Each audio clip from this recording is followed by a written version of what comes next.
on se dirige donc vers une nouvelle phase de la guerre, vers une nouvelle grande bataille. Chacun des deux camps, visiblement, va repositionner ses forces depuis Kherson vers l'Est, et c'est dans le Donbass que commence en ce moment même une grande bataille dont on perçoit les prémices, puisque des villes sont évacuées d'un côté comme de l'autre. On se souvient que l'évacuation des civils de Kherson, eh bien, c'était le premier stade de cette bataille, au moins tactique, à laquelle on a assisté.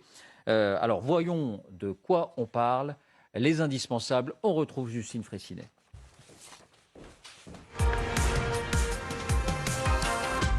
On vous retrouve, Justine, et juste avant donc d'évoquer les prémices de cette bataille, l'actualité immédiate, on s'interroge toujours pour savoir si après un grand revers, il y a des représailles de Vladimir Poutine. Eh bien, ces représailles, elles ont eu lieu ces dernières heures, et j'allais dire, ça devient une sinistre routine, puisque ce sont des frappes visant les villes, visant les civils, qui ont été ordonnées et réalisées par les forces russes. Exactement, c'est un scénario qui est familier désormais. Après un gros revers, la Russie riposte en ciblant des objectifs qui n'ont rien de militaire, des objectifs civils. Elle a tiré une centaine de missiles sur les grandes villes ukrainiennes, partout sur le territoire, comme vous le voyez sur cette carte. Kiev a notamment été visé cet après-midi.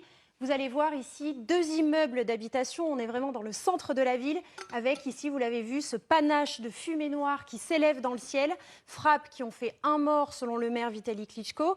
D'autres frappes ont également eu lieu au même moment en périphérie. La moitié des habitants se retrouvent de nouveau plongés dans le noir et dans le froid. Des frappes aussi, vous allez le voir, à Kharkiv, des tirs de missiles contre des infrastructures électriques. Là encore, une partie de la ville est plongée dans le noir. Frappe également à Jitomir, à 130 km à l'est de Kiev. Là aussi, c'est une centrale électrique qui a été touchée par les frappes russes. Idem à Lviv, à l'est. Bref, effectivement, ce ne sont pas des cibles militaires, ce sont bien des cibles énergétiques qui sont visées et donc des civils.